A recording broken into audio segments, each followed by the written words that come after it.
Senhor presidente, eu venho hoje registrar a passagem do 20º aniversário da promulgação da Constituição de 1988.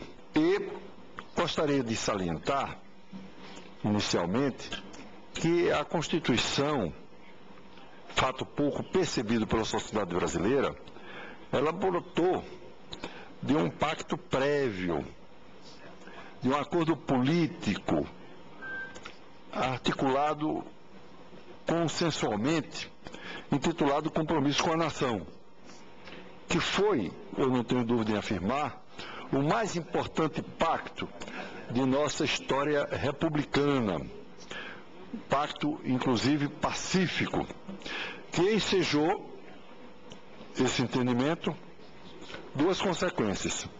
O primeiro foi a eleição, através do colégio eleitoral, da chapa Tancredo Neves e José Sarney, e também tornou possível, também de forma pacífica, gostaria de salientar, a passagem do regime autoritário para o chamado Estado Democrático de Direito. Eu gostaria de lembrar, senhor presidente, que o pensador austríaco Friedrich Hayek, no seu livro A Constituição da Liberdade, concebeu, no século passado, dois paradigmas para classificar as constituições contemporâneas. As que estabelecem, aspas, normas de conduta e as que fixam, aspas, normas de organização. Compartem, de modo geral, ao que os juristas chamam de constituições sintéticas e constituições regulamentares, ou constituições analíticas. Entre as primeiras estão a Carta Imperial, de março de 1824. É lógico que foi uma Constituição outorgada pelo imperador Pedro I. Essa Carta Imperial de 1824, ela foi produto também de um prévio projeto, se bem que outorgada, do qual fez parte, como seu principal membro, o Marquês de Caravelas, que era um grande jurista, e ofereceu um projeto que permitiu fazer com que praticamente todo o período imperial nós tivéssemos uma só Constituição, que foi a Constituição de 25 de março de 1824. Não for a proclamação da República em 1889, a Constituição teria continuado em vigor. Depois da Carta Imperial de 1824, que foi uma Constituição sintética, tinha poucos dispositivos, tivemos a primeira Constituição Republicana, de 1891. Se eu não estou equivocado, de 24 de fevereiro de 1891. Ela também brotou de um projeto prévio. E, para esse fim, o presidente provisório, Deodoro da Fonseca, constituiu uma comissão de 5 membros, a chamada Comissão de Petrópolis, que se reuniu em Petrópolis porque eles começaram a trabalhar no mês de dezembro, e à época não havia refrigerado, e o Rio fazia muito calor, e Petrópolis permitia desfrutar de um clima mais agradável.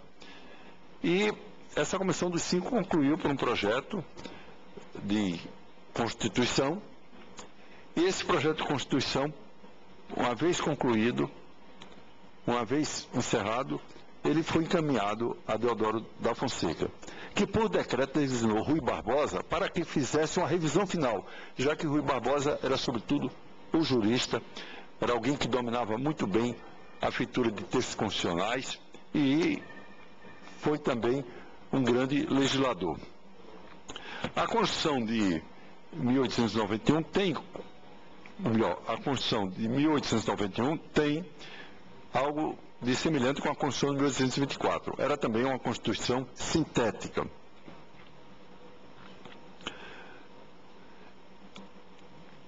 E aí eu gostaria de lembrar que numa Constituição sintética, geralmente se define claramente aquilo que é constitucional e aquilo que não é constitucional. Na Constituição do Império, se transcreve ipsis literis texto do livro de Benjamin Constant de Rebecque, um livro chamado Curso de Direito Constitucional, editado em 1815, e foi transcrito integralmente na Constituição Brasileira de 1824, que diz o seguinte, aspas, é o artigo 178 da Constituição, diz o dispositivo a que me refiro, é só constitucional o que diz respeito aos limites e atribuições respectivas dos poderes políticos e aos direitos políticos individuais dos cidadãos. Tudo o que não é constitucional pode ser alterado sem as formalidades referidas pelas legislaturas ordinárias, fecha aspas.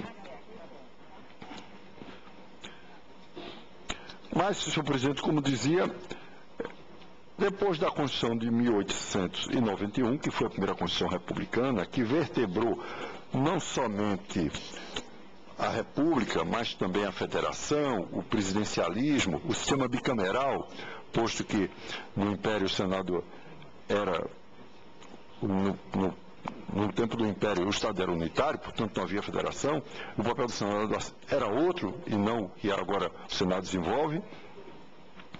E nós podemos dizer que essa Constituição vigorou até a Revolução de 30. Não for a Revolução de 30, e aí o Getúlio Vargas tem um papel saliente, que foi reputado com as revoluções renovadoras, não é, inovadoras, e Rui Barbosa, uma vez empossado como presidente provisório, ele designou uma comissão para elaborar um código eleitoral e também criar a justiça eleitoral, algo que não havia no Brasil anteriormente. Nós temos no Brasil, não são todos os países do mundo que possuem uma corte judiciária só para assuntos eleitorais. E é o caso que se aplica no Brasil. Então o Código de 32 é um avanço sobre esse aspecto, não somente por criar a justiça eleitoral, mas também por fazer uma nova lei eleitoral que inclusive assegurou o voto à mulher. Nós fomos dos primeiros a dar o voto à mulher e é lógico que no pleito se elegeu apenas uma mulher e posteriormente não houve nenhuma representação feminina a não ser com a Constituição Liberal de 1946. Mas, senhor presidente, eu volto ao raciocínio que fazia para dizer que a Constituição de 88 não foi uma Constituição que possamos classificar de Constituição que estabelece normas de organização. Foi uma Constituição analítica, que se constata facilmente pelo número elevado de dispositivos, não somente constantes do texto permanente, mas como também das disposições constitucionais e transitórias. É um dos mais textos, talvez o mais texto constitucional de todas as constituições que o Brasil já conheceu. E isso traz como decorrência, senhor presidente, a necessidade de regulamentar. Uma publicação do Ministério da Justiça, editada após a Constituição de 88, chegou a listar 269 dispositivos pendentes de regulamentação. Essa publicação está esgotada, mas eu tenho um exemplar e mostra, portanto, quanto ainda há o que se fazer. Mas, senhor presidente, feitas essas ressalvas, eu gostaria de dizer que a Constituição de 88, que o Ulisses Guimarães a denominou de Constituição Cidadã, foi uma Constituição que atendeu às demandas da sociedade.